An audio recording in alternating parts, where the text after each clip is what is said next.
Hello' বন্ধুসকল, তো কেনে আছে আপোনালোক? আশা কৰোঁ ভালে আছে সকলোৱে। তো মোৰ চেনেলটোলৈ স্বাগতম জনাইছোঁ সকলোকে। যদি কোনোৱে মোৰ ফানটেক আছাম চেনেলটো ছাবস্ক্ৰাইব কৰা নাই, তো ছাবস্ক্ৰাইব কৰি ল'ব, কাৰণ ইয়াতে যিকোনো ধৰণৰ তথ্য মই আপলোড কৰোঁ। তো আপোনালোকে বেয়া নাপাব, মই ইয়াক কোনো স্পেচিয়েলি আপোনাৰ হেৰি কৰা নাই। তো সেই হিচাপে যদি কিবা ভুল হৈছে মোৰ, তেনেহ'লে ক্ষমা কৰিব। তো আজি মই এটা ইনকুবেটৰ মানে হোমমেড ইনকুবেটৰ, যিটো হাতেৰে তৈয়াৰ কৰা ইনকুবেটৰৰ বিষয়ে মই জনাই আছোঁ আপোনালোকক। তো মই দেখিছে মই লাইটটো ফ্লাছটো অফ কৰি দিছিলোঁ।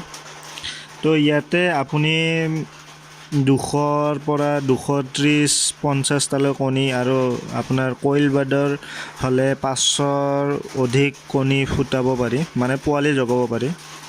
তো ইয়াত তাপ নিয়ন্ত্ৰণ কৰি ৰাখিব লাগে, প্লাছ তাৰ লগতে যিটো আৰ্দ্ৰতা বুলি কয়, হিউমিডিটি, তো সেইটো কণ্ট্ৰল কৰি ৰাখিব লাগে। তো বহুতে নাজানে, আৰু এইটো হৈছে আপোনাৰ অনলি লাইটটো অন অফ হৈ আছে, তো তাৰ বাবে চৰি। ইনকুবেটৰ মই ফ্লাছ দি কিনে আপোনাৰ ভিডিঅ'টো বনোৱা নাই।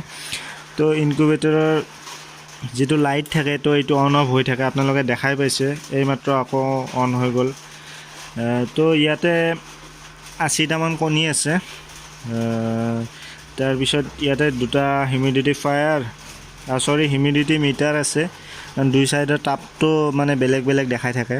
আৰু ইয়াতে লগতে এটা জগ আছে, যিটো আপোনাৰ হিউমিডিটি কণ্ট্ৰল কৰাত সহায় কৰে। লগতে এটা হিউমিডিফায়াৰ আছে, কিন্তু সেইটো এতিয়া লগোৱা নাই বৰ্তমান। হিউমিডিটি ঠিক কণ্ট্ৰলত চলি আছে, তো সেই হিচাপত সেইটো লগোৱা নাই।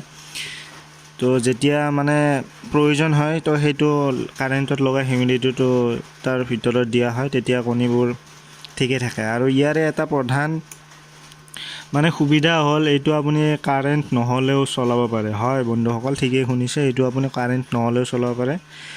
জাষ্ট এটা লেম্প, আপুনি ঘৰত ইউজ কৰা লেম্পৰ দ্বাৰা।